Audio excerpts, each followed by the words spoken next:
Well. Happy Friday. What if you, yeah, there you go. What if we did, no. There we go. Feedback Friday with an improvised tripod. But now I'm too short. Damn it. Damn it, Carafa. Wait. There you go. Nope, that's not gonna work. Stop, you're gonna crush my cigarettes. There it is.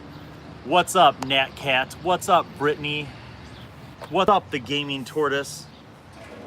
We're live from Carafa's house. It's Feedback Friday, and maybe, more importantly, it is the summer solstice, people. Dovahkiin, my friend, welcome. Yes, it is. Carafa, how do I even mouse this? Just find the event. Go to videos. We're live from Carafa's house because it's the summer solstice, and every year Carafa hosts an amazing barbecue to celebrate life. So it's nice. It's actually a really nice day in Chicago. It's been kind of cold and crappy and rainy, and now it's really quite a nice day. I don't see the live. Oh, there it is. Oh my God. Look at that grass. Look at that grass. This is welcome to Dave's lawn. It is impeccable, as you can see. He uses Malorganite, which is one of the finest fertilizers ever. James Woodwright, welcome, my friend. Right out of Milwaukee, Wisconsin. Right out of Milwaukee, Wisconsin. I'm going to move to this side of the frame so you guys can see the yard. There it is. Andy, welcome. Humidity, the enemy of the fat man. Yes, it's actually not too humid right now. I would say it's actually quite pleasant. We have sun, but not too much sun. And it's a beautiful day. We've got everything set up for the barbecue, and now we're just waiting for folks to show up. We've worked hard for this celebration, so we're excited. So today's Feedback Friday is just to touch base with you guys about what's been going on. Hey Kevin, how's it going? You guys might have noticed that we did a bunch of leveling up on the channel, and we have one more that will be dropping, so you guys will be able to see Beecher's level up session. And I noticed in some of the comments you guys pointed out things that I missed, so we've gone back off camera and corrected a few of those things. I think I forgot to do hit points on someone, and then someone else forgot to put in their spellcasting DC. So we missed a couple things, but we've gone back and corrected them. So the exciting thing is that everybody for the summer sessions will be level 5, which is cool. So there should be a lot of more maybe challenging, maybe deadly encounters to come. I'm very excited, without too many spoilers, to tell you guys that we have some interesting social interactions coming up. So those of you who have watched all of season 3, this wouldn't be a spoiler to you, but I won't reveal everything, but you would know that season 3 kind of ended on a cliffhanger. And hey, what's up, Mini Misfit? Welcome to Feedback Friday. Hey Shalendor, how's it going, buddy?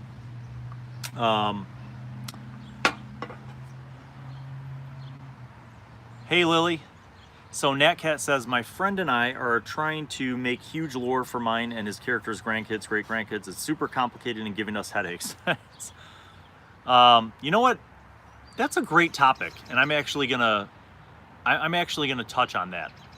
Hey Tex, what's up, buddy? So Natcat points out something. The topic of lore. So you guys might, some of you guys might remember that I uploaded parts of the gaming weekend that I've been playing with. Hey Scott Marish, what's up?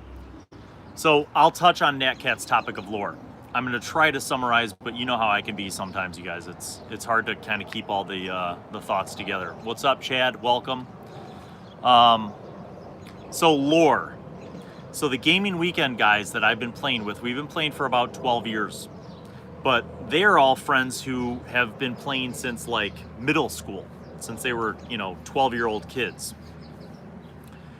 They have so much ridiculous lore from their actual adventures over the last 30 years that they've actually taken that lore and they've made their characters from 20 years ago into, now they are NPCs. All their games were set in the Forgotten Realms, which has evolved and changed over various editions of D&D. And it's actually kind of hard to keep track of Forgotten Realms lore, but they have integrated their own characters into the lore of the Forgotten Realms. So when you talk about lore, I think one thing you can do is just try to make a simple timeline. Make an outline involving all of your characters. And then try to take the exploits of those characters and figure out a way to integrate them into your campaign setting. So James, yes, Baldur's Gate is in the Forgotten Realms. Uncle Bill, what is lore? So lore is basically history. It's our history. It's our spoken word history. It's the oral tradition. But when you can take adventures and take characters and major NPCs and villains and settings that you've created, you can actually kind of add to the lore of an existing place, like the Forgotten Realms, or of your own place. So in our original world, we have been creating lore, in a sense. Season 2, the events that happened in Season 2 have become lore. Hey, Tom Redgrave, Billiam Allman. I wish I was one of the Allman brothers. I am one of the Allan brothers, and there are many of us. So never challenge an Allan brother, because they always have backup. Just remember that. And we believe in the Second Amendment. So, but that's just a side note. I wanted to address one of the questions that Chris Bells put in out. So, Finup doesn't really mean demon. It actually does. Finup, F-I-N-U-P, means demon in another language. And some of you who've been paying attention to details might have caught that. Now, demon in and of itself has its own connotation, which has yet to be revealed. So demon doesn't necessarily mean what you would think of as a traditional D&D demon, although it might. Willie Stroker was lore the day he was named. To quote a line from a Bond movie, named after your father, perhaps. Yeah, Willie and Trixie, they are lore. In a lot of ways, they are lore. So that is, and in fact, I would say that Ralof is also lore.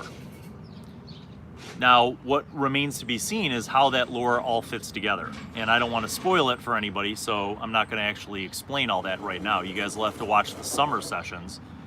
But in the summer sessions, a lot of the storylines that have been adding up from Season 2 and Season 3 will be revealed.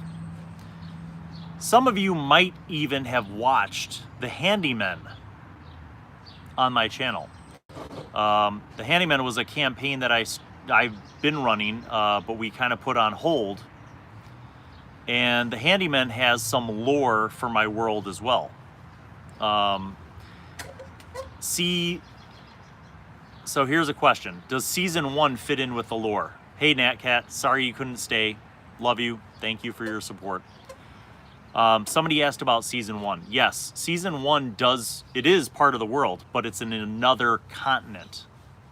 It was set on another continent. Marie thinks that Ralof did something to the princess. Marie, I can tell you that Ralof did not. Ralof is not the reason why the princess was ill.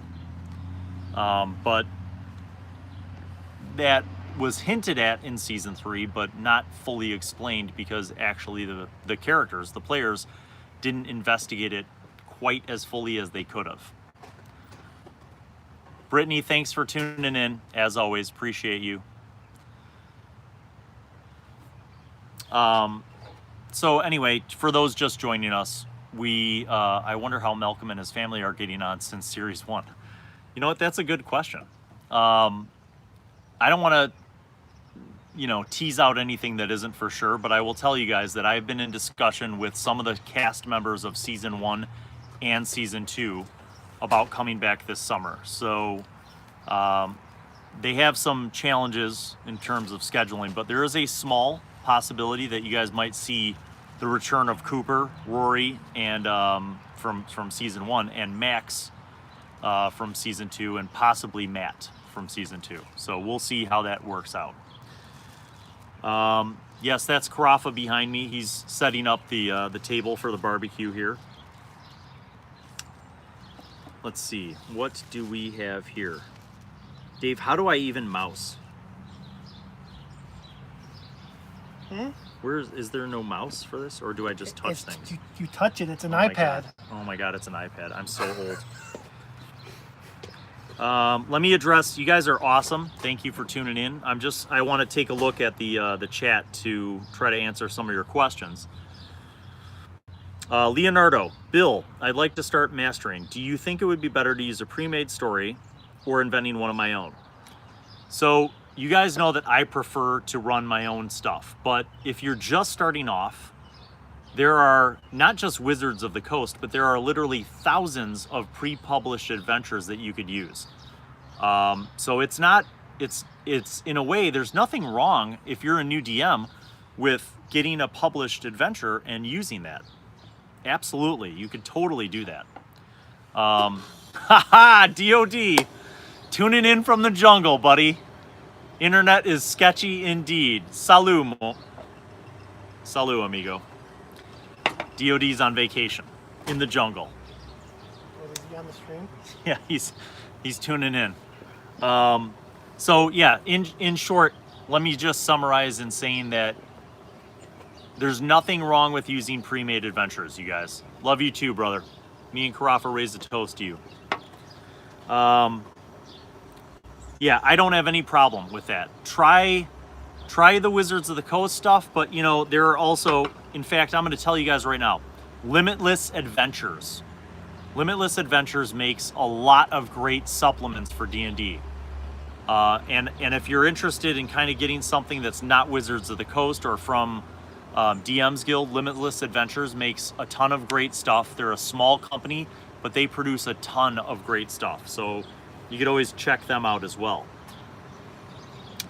Shalendor says, in an old AD&D campaign, the stash of one of my characters is an official part of the campaign. That is awesome. That's what we're talking about with lore. That's awesome. Jeffrey's on. Bill, good to finally get connected on YouTube and say how much I enjoyed your videos. You gave me some insight on D&D. Can't wait to see more. Thank you, Jeffrey Marcus. Thank you, and welcome to the community. I think that our community that we have here is amazing. You guys are all awesome, and I love connecting with you guys as much as possible. One of the reasons why I started up the Patreon was so that I could develop more strategies and video content for you guys. So I appreciate all of you guys. Let's see here. Marie points out a very interesting D&D approach, which is starting off at level 0 and working all the way through retirement. And that actually connects really well to the whole concept of lore. Because if you start off a character at level 0 and you make your way through an entire lifetime of a character, that is a wonderful way to build lore into your game. Your character actually becomes part of the fabric, part of the history of that setting, of that game, and that is awesome. I absolutely agree, Marie. The closest that I've ever gotten to that was with my gaming weekend, guys. We were able to work characters up to level 17 to a point where basically they retired. Some of them could have played longer, the ones like elves who have a longer lifespan, but the humans were basically senior citizens by the time we retired the game. So, and that was a game that ran from 3rd edition to 3.5 to 4th edition to Pathfinder and then to 5th edition. So that was that was stretched out over years of gaming. But it is possible, so that's always a fun thing to try out. Mini Misfit points out, I suppose that memorable NPCs become lore as well, even if they were designed as just temporary characters. That is absolutely true. And let me shift focus for a second, because I know that most of the content is D&D, but let me tell you folks, I played a lot of White Wolf games like Vampire and Mage back in the 90s, and we had some NPCs who became lore that weren't powerful. They weren't important. One such NPC was a limo driver for a very powerful vampire who I didn't have a name for him, so I just called him Tom. And they're like, well, what's his last name? Tom Driver, because he was a limo driver. Tom Driver ended up becoming a hugely important NPC. So sometimes like mediocre or unimportant NPCs can become really important in your game storyline. Let's see. Getting caught up. Wow, you guys are on fire here. Let me just get caught up here. Love the crossover. The kids must really enjoy it. Yeah, so the connections between season 2 and season 3 are absolutely awesome. A lot of unanticipated things. As a DM, it has been a challenge for me to let the players have as much freedom as possible, but also continue to create a narrative that will connect things. And if you've watched season 3, you'll know that the season finale was absolutely unexpected. I was frankly thrown off quite a bit by it, but that's a wonderful thing, you guys.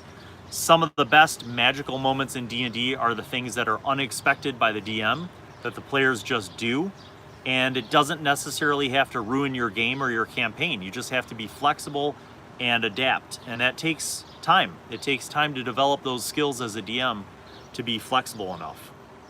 Hey, Roxy's in the house.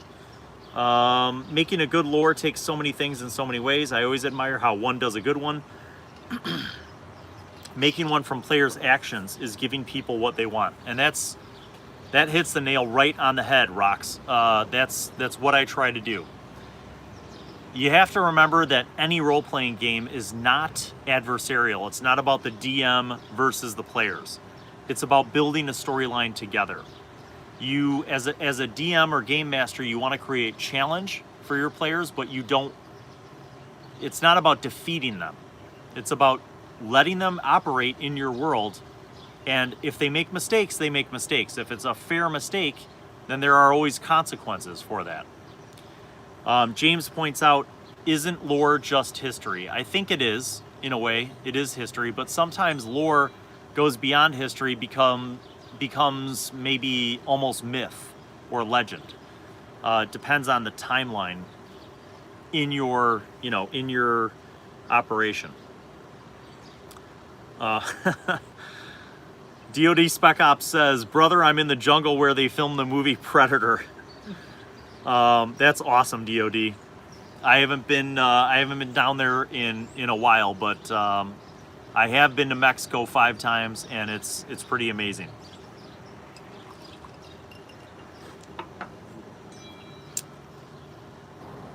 All right, so Chris says, I've been running against the Cult of the Reptile God for my parents, and it's so cool. It's an older module, but I'm running it in 5e. That is awesome. And if you guys have watched some of my content from the Vault, where I review older material like Dragon Magazine, I definitely think that any older game could be adapted to any system. You could play a first edition AD&D game using Savage Worlds or using Pathfinder rules. Absolutely. The idea is, what is the content? What's the story? What are the hooks? What are the plot points? You could take those things and modify them. Don't limit yourself by the mechanics of a game. Mechanics are just numbers and ways to solve encounters. They don't define the game. Great point there, Chris. Great addition. Wow, I'm so behind on the chats. DoD says he loves the backyard. Yes, this is Crawfa's pride and joy. He takes his lawn care seriously. Thank you, Nicholas Holmes. Thank you, all of you guys and Scott for reminding people to click like. We appreciate that. Let's see here. Where are we? What is your favorite spell? Oh, that's tough. I like divination spells. They can break the game sometimes, but I do like divination spells. In terms of like lower level spells, I still feel like Eldritch Blast is one of the best cantrips that you could have for attacks. Good old Firebolt is always a good one. I think if you're playing a druid and you've got the strength for it, I think Shillelagh is a fantastic cantrip because you could basically imbue a club with magical properties, and I absolutely love that.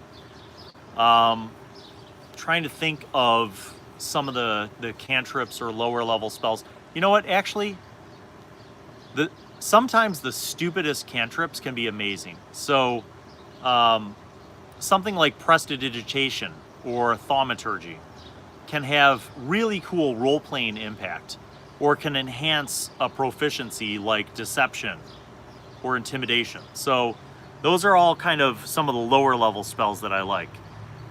In terms of higher level spells, I love Contact Other Plane. It's an amazing spell. Yeah, that's one of my favorite divination spells. Oh, Leomund's Tiny Hunt. Leomund's Tiny Hut is one of the greatest spells that you could have. It's absolutely amazing. It basically makes an impenetrable tent for you and your party members to get a long rest in. It lasts literally for the length of a long rest. So it's one of the most useful spells that has no combat value, but it's absolutely awesome. And I'm sure that whoever invented it, you know, Gary Gygax or Dave Arneson, that was long before long rest rules and all that stuff, but it's really just an amazing spell. Hey, Jordan Cole, I'm impartial to a really good counterspell. Good. Counterspell, when used right, can save the game. What about culture and how the society is run? James, I would agree that the lore of every given culture is important too. So, as an example, in the continent of New Wolf Otmai, each kingdom, each theocracy has its own lore, and how they view each other is also related to the lore or history of that land. What this creates is not just one truth with a capital T, truth with a capital T. It creates truths, the plural. Just like the phrase, there's, you know, two sides to every coin. Well, if you live in Kabul Kailish, you might believe one thing to be true about the Mantirum or about the kingdom of Malakun. But if you live in Malakun, you might think differently about the Mantirum or about the blessed domain of Parmia or Kabul Kailish. So there are a lot of different overlapping lore, and gathering that lore and distinguishing what's true from what's perceived to be true can be challenging. So I like that level of complexity in the game. Bill, you inspired me to approach a DM and get in a game for the first time ever. Thanks, Mini Misfit. I'm glad to be an inspiration. That's why I'm here, man. That is why I'm here. Marie says that I only play pre-made adventures or insert a good setting into a game. The one I like best is the Undersea adventure for Call of Cthulhu, in which all the characters are non-cultists. Marie, we share a love for Lovecraft. I flight path because Chicago has 2 airports. So, let's see. Speaking of lore, I once played an evil cleric who took over a continent only to blow it with a non-specific wish spell. Eric, I feel your pain. Wasn't there something similar in 3rd edition, or was it 3.5? Scott says, I was proud of my players that didn't just attack all of the bullywogs they came across. They befriended them with shiny objects and partied with them for the wedding of the chieftain's daughter. That is awesome. You guys know that I'm a big fan of all of the concepts of tabletop role-playing. Exploration, social interaction. There's so much more that is to be aware of that, but the reality is that, you know, if all your game is about combat and killing and treasure, it gets old after a while. You have to have some story.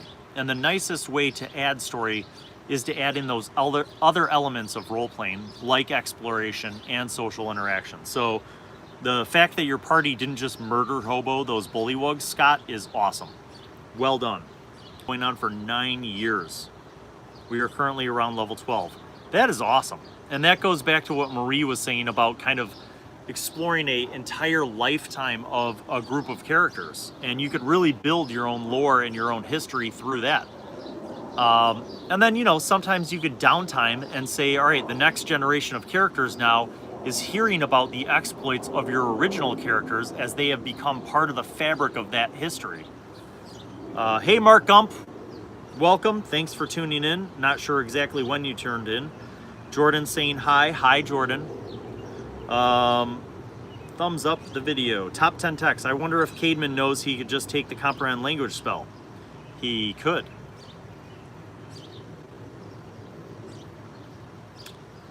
Let's see. D&D is not my go-to game, but just became a sub and enjoy watching your games. Thank you, Nathan. Hopefully you guys in the of Cthulhu and possibly White Wolf's Mage, but that remains to be seen. I kind of have to get the right group in order. So I am definitely not just a D&D person. I've played plenty of games. I'd love to play in other people's games, but you know, it's all about kind of balancing time and responsibilities. So we shall see. Hey, Jude Young, welcome. I'm super new to your channel, and I'm watching your entire D&D with high school students playlist. I'm looking to get into D&D, and this series really helps. Well, welcome, Jude. Thanks for joining us.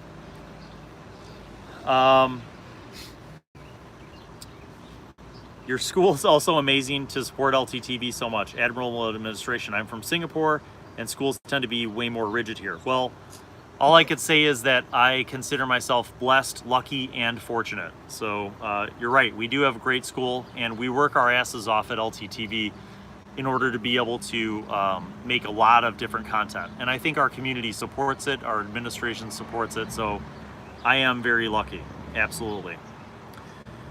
Let's see here, where are we? Sorry guys, I'm very behind. I know you guys are throwing out cool spells that you love. And, you know, the thing is that really you can make an argument for almost any spell to be useful, depending on the kind of campaign you play in. But the biggest thing is you have to be creative with the spell use. Any spell could be useful. It depends on how you use it. And that's really important. As a spellcaster, you have to really think outside of just the basics of using your spell. All right, so let's see. Mini Misfit asks, can I just ask what made you decide or think of running D&D with the kids? So truly the answer is pinned to the very first episode of season 1. I had been playing D&D with Brian Thomas from Initiative Coffee Company in the studio. We had left the studio set up, and the students in class had seen that. They saw it. And they were like, hey, Mr. Allan, instead of doing a video for our final project, can we play D&D? And at first I said no. And then I thought, yes, you can. We'll make a whole production out of it. And that was how D&D with high school students started. It was literally just an end of the semester kind of rushed thing. I had, I think, 1 week to teach 4 absolute newbies how to play D&D and get them into an adventure and finish up one adventure before final exams. And that's what we did. That's why season 1 is not perfect. And I think we've been evolving over the seasons, but you know, as I look back on it, it was amazing. They stumbled onto it, absolutely. And since then it's just grown from there. I have more kids that want to play than I have time to run, which is why, spoiler alert, you guys will be actually seeing more of the students running games very soon. I don't want to say who, but you know who you are if you're watching the stream. We talked about it. Shalendor says, I've played a lot of AD&D Gnome Illusionist and used my illusions to call all sorts of trouble. Yes, absolutely. A cantrip or a low-level spell, when used right, can be game-changing. It can be amazing. And that's why I said, guys, even simple cantrips can be incredible if they're used creatively. So, you know, I look at the player's handbook as the Bible. You you can try to read it from start to end, but the best way to read it actually is just jump around, kind of by interest. Just jump around, maybe read about spells one day, read about backgrounds the next day, look at, different entries in different chapters, and kind of read it by interest. And then you'll slowly start to build your knowledge, and you can start to think of creative ways to use things. Have you noticed that the problem behavior with certain students has lessened? Yes. I mean, quite simply, it's not a mystery that season 3 started off very rocky, and a big part of that was the chemistry at the table. And that's a real thing that happens, guys. Sometimes you join a group and the people just don't fit, or they butt heads and they clash, or someone's being annoying, or someone's being very disruptive. I've had that happen with adults, not just kids. I've quit gaming groups because people annoyed me. So it's a thing that happens, and it's a thing that you have to deal with. Let's see. Tex points out that Ravnica would be a cool setting. I would not run anything in Ravnica, but I would welcome if I had a student who knew Ravnica well enough to run it, to run things. Brandon Dowd, I started making characters with your backwards method, and it helped me make more fleshed out characters. Yay! Cheers! That's awesome. I'm very happy that that was helpful for you. Roxy says, also notice that Mage as a starter is kind of demanding and can be good to start with something simpler. Yes, I will give you a huge warning. White Wolf's Mage is not for beginners.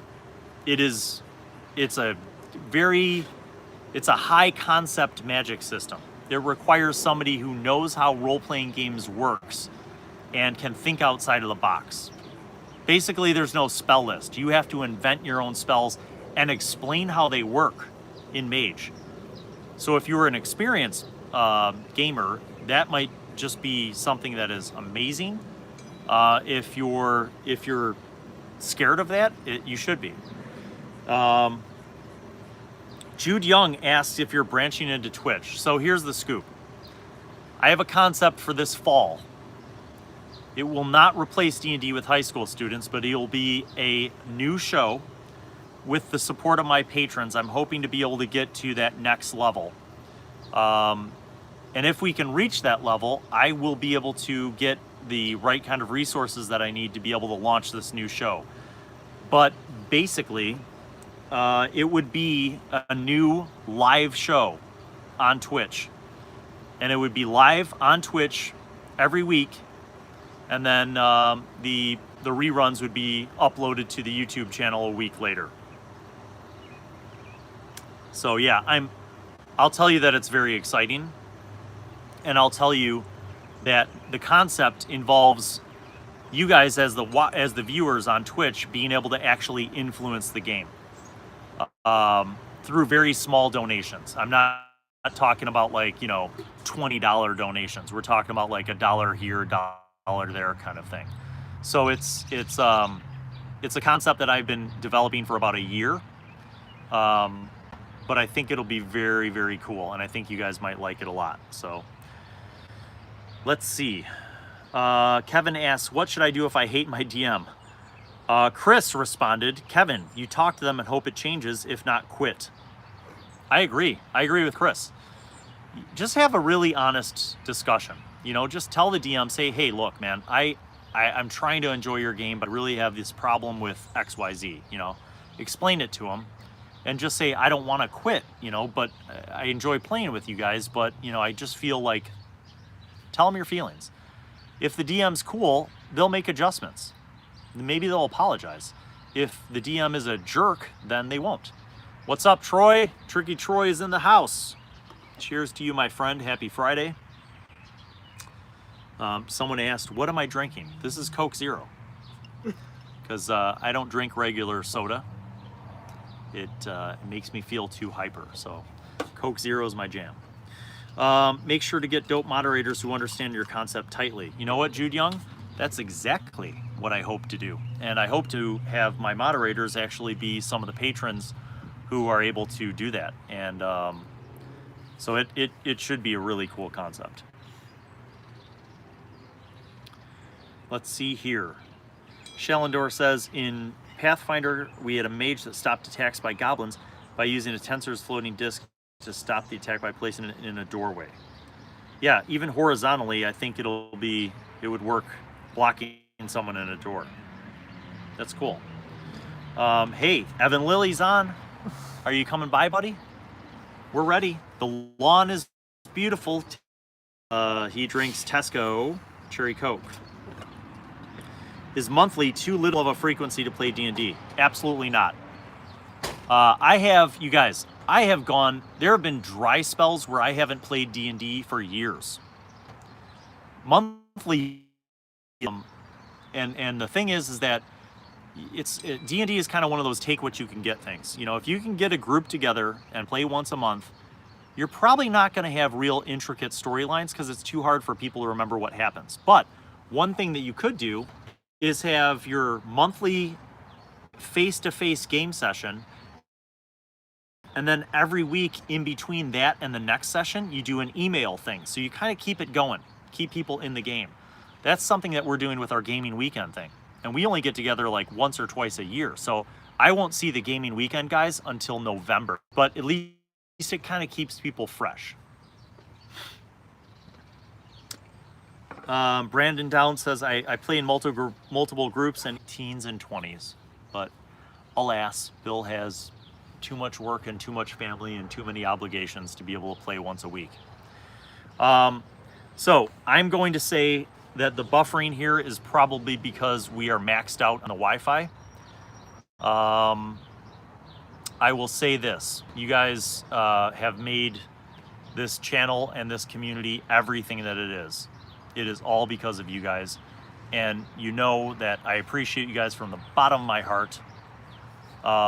So I hope that you guys will continue to tune in. B-Team episodes coming and summer sessions episodes are coming. So I'm very excited about what we're doing this summer. And, you know, hopefully you guys will enjoy how all these things are coming together. But remember that